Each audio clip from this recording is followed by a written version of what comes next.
Hi, this is Kenneth Wong, Senior Editor for DE 24/7. This month I was at the Computer History Museum in Mountain View, California for OzenCon. This is a relatively new conference organized by Ozen Engineering in Sunnyvale, a simulation company and an elite partner of ANSYS. And the keynote speaker is ANSYS CTO Prith Banerjee. So today in my presentation I'm going to talk about the journey of the use of simulation. So the first step was using modeling and simulation to replace physical prototyping, right? And that has been the way people have done this in the last 50 years. What I talked about today was digital engineering, which is how you engineer future products, right? Which has a hardware part, mechanical part, electronics part, and a software part. And typically these things are done in a siloed way. Different teams doing different things, and the way they exchange information between the requirement to the design to the manufacturing is all through emails or Excel sheets and so on, right? And digital engineering is how you do it all in a coordinated, collaborative way, right, on the cloud.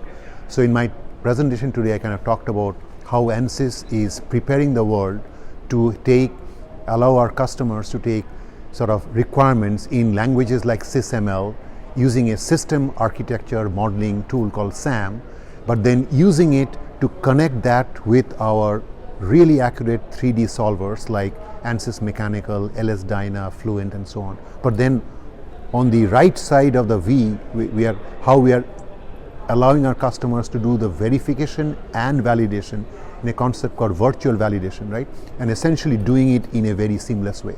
So the main thing that I kind of talked about is, in the past people were doing this in a siloed manner. With digital engineering, it's all being done together. The system architecture modeling, the detailed 3D physics modeling, and connecting it all together through collaboration tools and so on, right?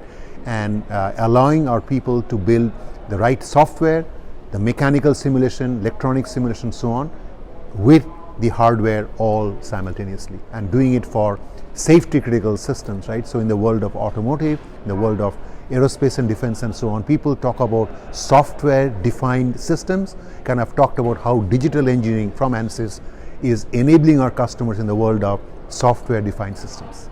And so we announced this year about the role of AI in the world of simulation. So it has sort of two areas. One is making simulation go much faster. So we just announced a tool earlier this year called SimAI, which can take any of our solvers as a black box, use it to train an AI model, and then once trained, it runs the simulation hundreds of times faster, so to make simulation go faster.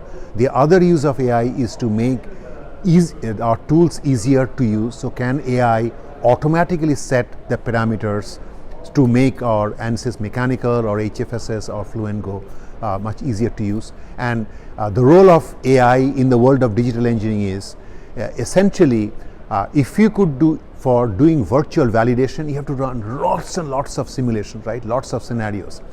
It takes a long time to do traditional simulation. So if the simulation can go 100 times faster, 1,000 times faster, it actually enables us to do much better virtual validation using these hierarchical ROMs and so on and so forth. So that is how AI is coming in directly into the world of digital engineering. The other connection is the world today is building sort of products, but the products will have sensors in them, right? And so with the sensors, you're collecting IoT data from the products on the field.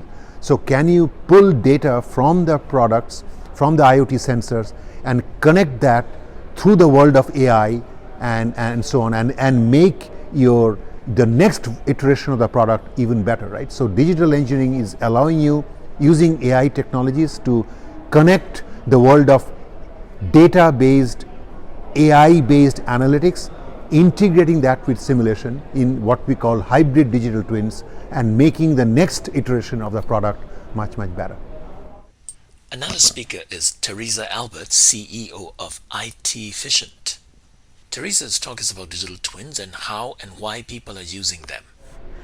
In my presentation, I showcased different applications. So one application, as example, is from a hydropower plant operator. They use the digital twin to assure the availability of the hydropower plant to assure that the hydropower plant is working. Another example that I brought was from a company called Rauch. Rauch is producing furnace in magnesium furnace, and for them the digital twin is essential.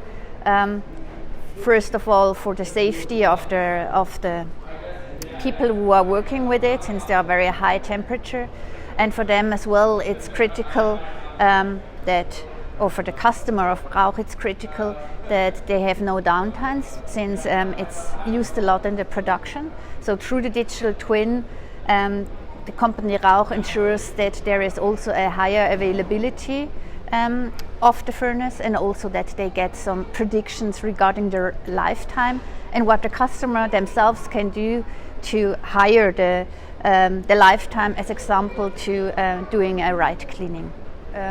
A company who is building machines, as example, or building machines. So it's big cars, right, and machines that are working, that must be ensure as well that they are working when there is a certain time frame.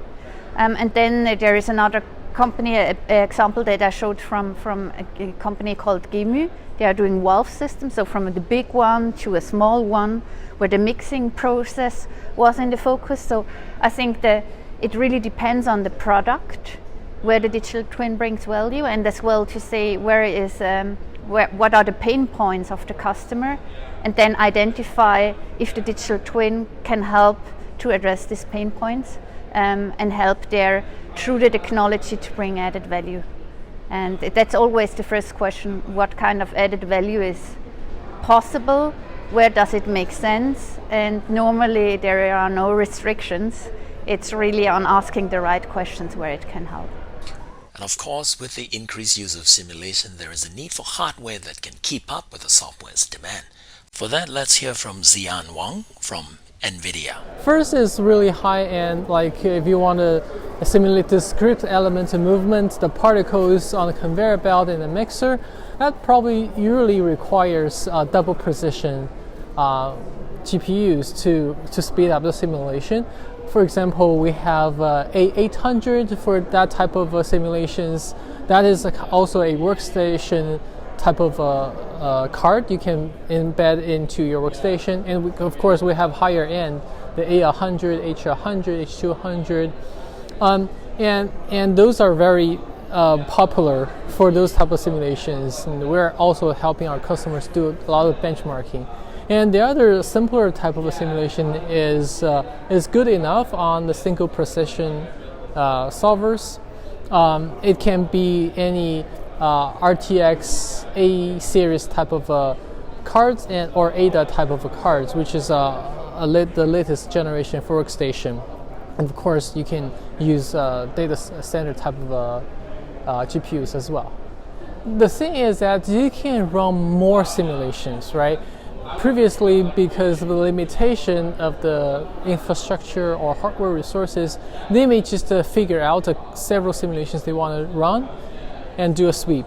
But now the benefit of AI embedded with HPC is that they can do more data points. You can get more data points to make a better decision. Maybe there's some better solutions, design solutions out there which they haven't tested before. That's a wrap from OzenCon. For more design and simulation news, go to our homepage, DE247. That's digitalengineering247.com. Until next time, I'm Kenneth Wong for DE247.